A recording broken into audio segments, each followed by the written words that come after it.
जय श्री कृष्णा, राधे राधे। आप सभी भक्तों का आपके अपने यूट्यूब चैनल श्री कृष्ण दीवानी में हार्दिक स्वागत है।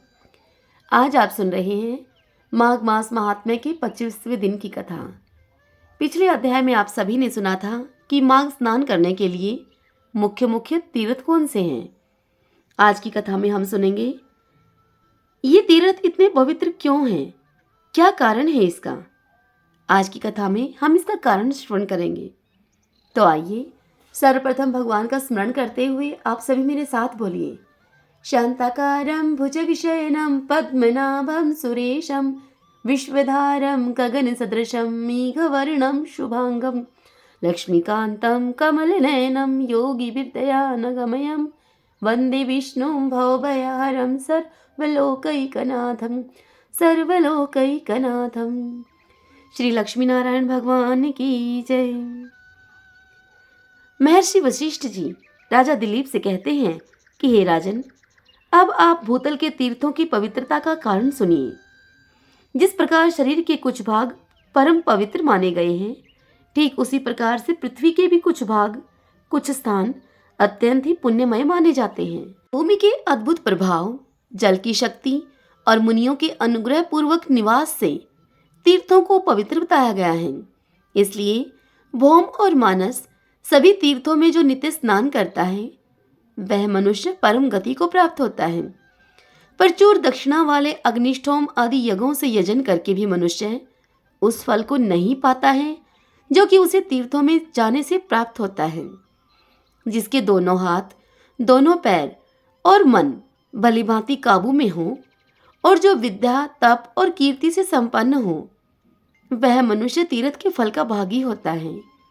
जो प्रतिग्रह से निवृत्त, जिस किसी वस्तु से भी संतुष्ट रहने वाला हो और अहंकार से मुक्त है, वह तीर्थ के फल का भागी होता है। श्रद्धापूर्वक एकाग्रचित होकर तीर्थों की यात्रा करने वाला धीर पुरुष कृतघ्न भी हो तो भी शुद्ध हो जाता है। फिर जो शुद्ध कर्म करता है उसकी तो बात ही क्या है। जो मनुष्य पशु पक्षियों की योनि में नहीं पड़ता, बुरे देश में जन्म नहीं लेता, दुख का भागी नहीं होता, स्वर्गलोक में जाता है और मोक्ष का उपाय भी वह प्राप्त कर लेता है। अश्रद्धालु, पापात्मा, नास्तिक, संशय आत्मा और केवल युक्तिवाद का सहारा लेने वाले ये 5 प्रकार के मनुष्य तीर्थ फल के भागी कभी नहीं होते। जो शास्त्रों उक्त अर्थात जो शास्त्रों में तीर्थों में बताई विधि के अनुसार विचरण करते हैं और सब प्रकार के द्वंद्वों को सहन करते हैं, वे धीर मनुष्य स्वर्गलोक में जाते हैं। तीर्थ में अर्घ्य और आह्वान के बिना ही श्राद्ध करना चाहिए। वह श्राद्ध के योग्य काल हो या ना हो, तीर्थ में बिना विलंब किए हुए श्राद्ध और तर्पण करना उचित है। उसमें विघ्न नहीं डालना चाहिए। अन्य कार्य के प्रसंग से भी तीर्थ में पहुंच जाने पर वहां स्नान करना चाहिए। ऐसा करने से तीर्थ यात्रा का नहीं परंतु तीर्थ स्नान का फल अवश्य प्राप्त होता है। तीर्थ में नहाने से पापी मनुष्यों के पाप की शांति होती है। जिनका हृदय शुद्ध है उन मनुष्यों को तीर्थ शास्त्रोक्त फल प्रदान करने वाला होता है। जो दूसरे के लिए तीर्थ यात्रा करता है वह भी उसके पुण्य का 16वां अंश प्राप्त कर लेता है। कुश की प्रतिमा बनाकर तीर्थ के जल में उसे स्नान करावें, जिसके उद्देश्य से उस प्रतिमा को स्नान कराया जाता है, वह पुरुष तीर्थ स्नान के पुण्य का 8वां भाग प्राप्त करता है। तीर्थ में जाकर उपवास करना और सिर के बालों का मुंडन कराना चाहिए। मुंडन से मस्तक के पाप नष्ट हो जाते हैं। जिस दिन तीर्थ में पहुंचे उसके पहले दिन उपवास करें और दूसरे दिन श्राद्ध एवं दान करें। तीर्थ के प्रसंग में मैंने श्राद्ध को भी तीर्थ बतलाया है। यह स्वर्ग का साधन तो है ही, मोक्ष प्राप्ति का भी उपाय है। इस प्रकार नियम का आश्रय लेकर माघ मास में व्रत ग्रहण करना चाहिए और उस समय ऐसे ही तीर्थ यात्रा करनी चाहिए। माघ मास में स्नान करने वाला पुरुष सभी जगह कुछ न कुछ दान अवश्य करे। बेर, केला और आंवले का फल, सेर भर घी, सेर भर तिल, सेर भर का मतलब है 1 किलो, पान, 1 आढ़क चावल, आढ़क का मतलब है 16 सेर यानी कि 16 किलो चावल, कुम्हेड़ा और खिचड़ी। ये 9 वस्तुएं प्रतिदिन ब्राह्मणों को दान करनी चाहिए। जिस किसी प्रकार से हो सके माघ मास को व्यर्थ नहीं जाने देना चाहिए। किंचित सूर्योदय होते होते माघ स्नान करना चाहिए तथा माघ स्नान करने वाले पुरुष को यथाशक्ति शौच संतोष आदि नियमों का पालन करना चाहिए। विशेष रूप से ब्राह्मणों और साधु सन्यासियों को पकवान भोजन कराना चाहिए। जाड़े का कष्ट दूर करने के लिए बोझ की बोझ सूखे काठ का दान करें, इनकी सूखी लकड़ी का दान करें। रुई भरा हुआ अंगा, शैया, गद्दा, यज्ञोपवीत, लाल वस्त्र, रुईदार रजाई, जायफल, लौंग, बहुत से पान, विचित्र विचित्र कंबल, हवा से बचाने वाले घर, मुलायम जूते और सुगंधित उपटन का दान करें। माघ स्नान पूर्वक घी, कंबल, पूजन की सामग्री, काला अगर, धूप, मोटी बत्ती वाली दीप और भांति भांति के नैवेद्य से माघ स्नान जनित फल की प्राप्ति के लिए भगवान माधव की पूजा करें।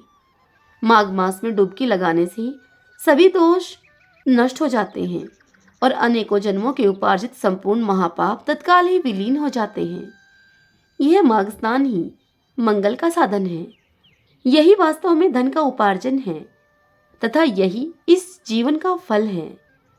भला माघ स्नान मनुष्यों का कौन सा ऐसा कार्य है जो सिद्ध नहीं कर देता।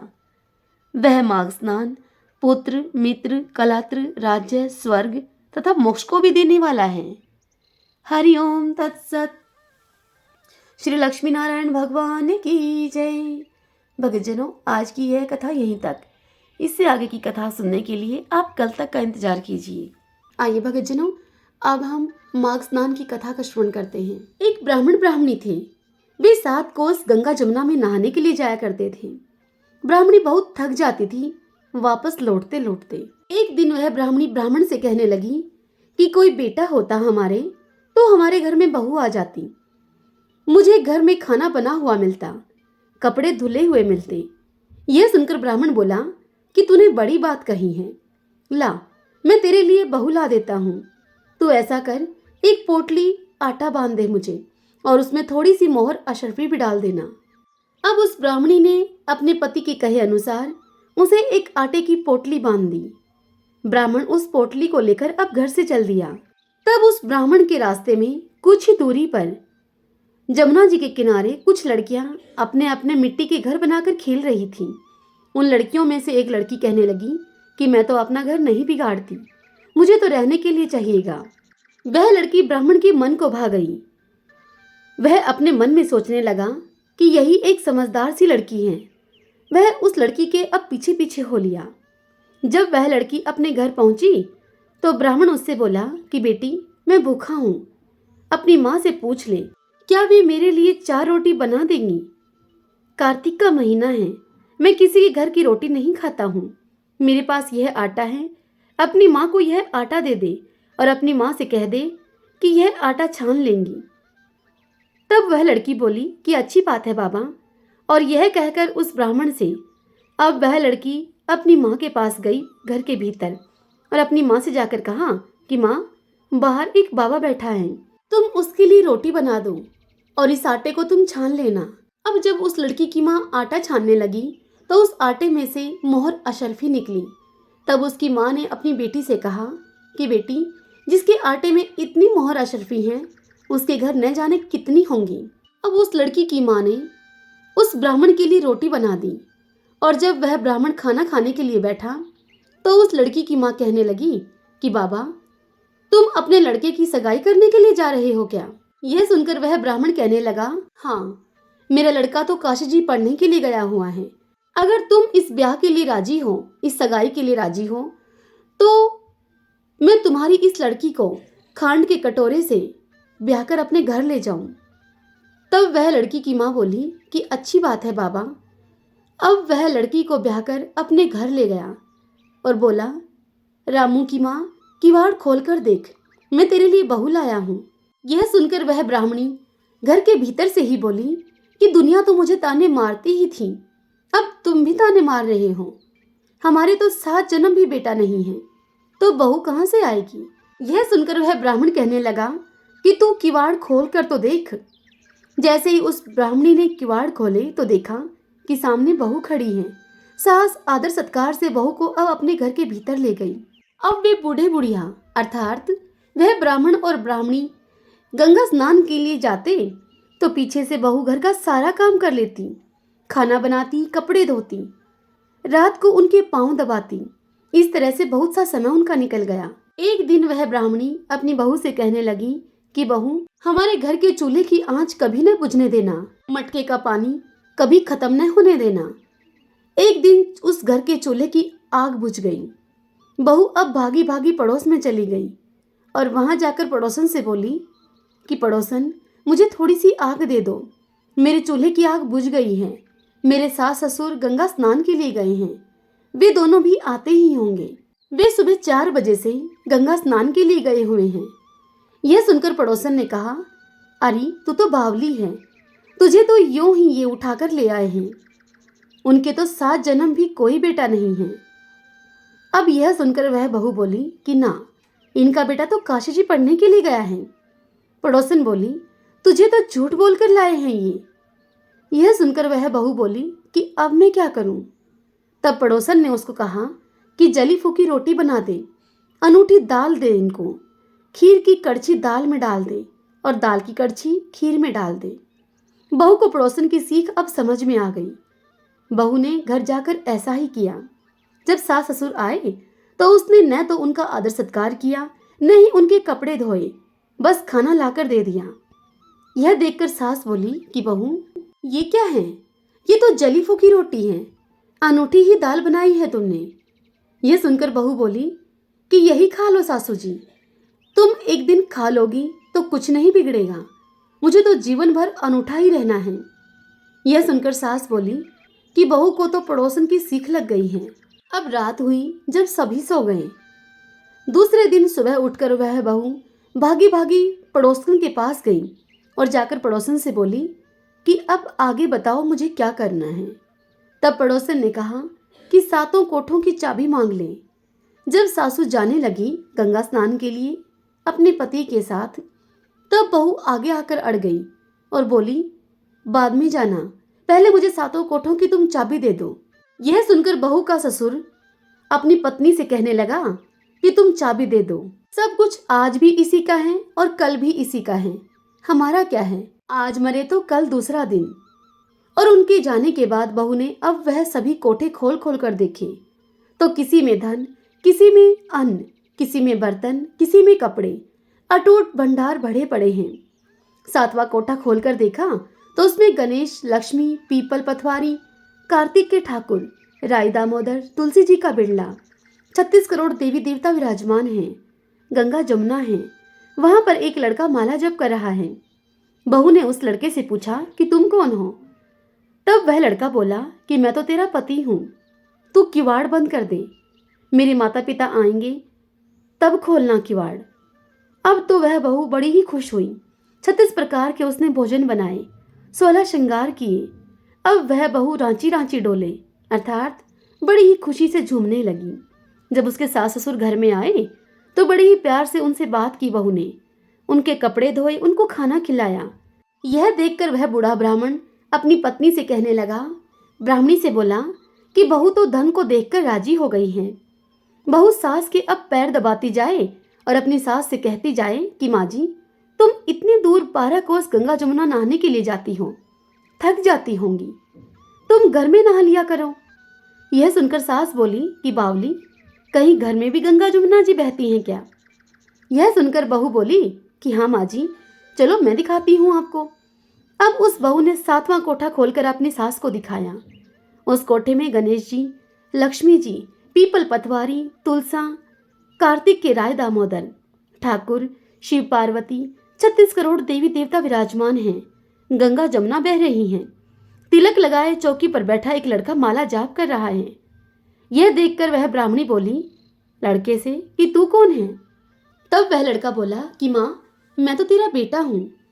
यह सुनकर उस बुढ़िया ने पूछा फिर से कि तू कहाँ से आया है? तब उस लड़के ने पुनः उत्तर दिया कि मुझे तो कार्तिक के देवता ने भेजा है। यह सुनकर वह ब्राह्मणी कहने लगी कि बेटा, ये दुनिया क्या जानेगी, क्या जानेगा, मेरा घर का धनी। क्या जानेंगी मेरी देवरानी जिठानी, क्या जानेंगी अगड़ बगड़ की पड़ोसन कि तुम मेरा बेटा है। उसने पंडित से पूछा तो पंडित बोला कि बहू बेटा खड़े हों इस पार, बुढ़िया खड़ी हो उस पार, चाम की अंगिया पहनी हो, छाती में से दूध की धार निकले और बेटे की दाढ़ी मूछ भीग जाए, पवन पानी से गठजोड़ा बंद है तो सब जाने कि यह बुढ़िया का ही बेटा है। तब उस बूढ़ी ब्राह्मणी ने पंडित के कहे अनुसार ही किया। चाम की अंगिया उस ब्राह्मणी की फट गई, छाती में से दूध की धार निकली और सीधा बेटे की दाढ़ी मूछ पर जाकर लगी, जिससे कि बेटे की दाढ़ी मूछ भीग गई। पवन पानी से बहू बेटे को जोड़ा बंध गया। ब्राह्मण ब्राह्मणी बड़े खुश हुए। हे कार्तिक के ठाकुर, हे मेरे राय दामोदर श्री कृष्ण भगवान, जैसे आपने उन बहू बेटे को दिया वैसे ही सबको देना, हम सबको देने की भी कृपा करना। इस कथा को जो भी सुने, कहे, हुंकारे भरे, सब पर अपनी कृपा करना, सबको अपनी भक्ति देना और सभी की समस्त इच्छाओं को पूर्ण करना। सभी बोले श्री कृष्ण भगवान की जय, श्री लक्ष्मी नारायण भगवान की जय। आइए भक्तजनों, अब हम 5 बार बोलते हुए प्रभु नाम संकीर्तन करें। श्री कृष्ण गोविंद हरे मुरारी, हे नाथ नारायण वासुदेव। श्री कृष्ण गोविंद हरे मुरारी, हे नाथ नारायण वासुदेव। श्री कृष्ण गोविंद हरे मुरारी, हे नाथ नारायण वासुदेव। श्री कृष्ण गोविंद हरे मुरारी, हे नाथ नारायण वासुदेव। श्री कृष्ण गोविंद हरे मुरारी, हे नाथ नारायण वासुदेव। सभी बोलिए श्री राधा कृष्ण भ्याम नमो नमः। ओम नमो भगवते वासुदेवाय। भक्तजनों, आशा करती हूँ आज की यह महात्म्य की कथा आप सभी को पसंद आई होगी। यदि ऐसा हो तो इस वीडियो को आप लाइक करें, अपने अपनों के साथ शेयर करें और कमेंट बॉक्स में ओम नमो भगवते वासुदेवाय लिखें। और यदि अभी तक आपने हमारे चैनल श्री कृष्ण दीवानी को सब्सक्राइब नहीं किया है तो आप जरूर करें। बेल आइकन के बटन को भी प्रेस कर लीजिएगा। हरे कृष्णा।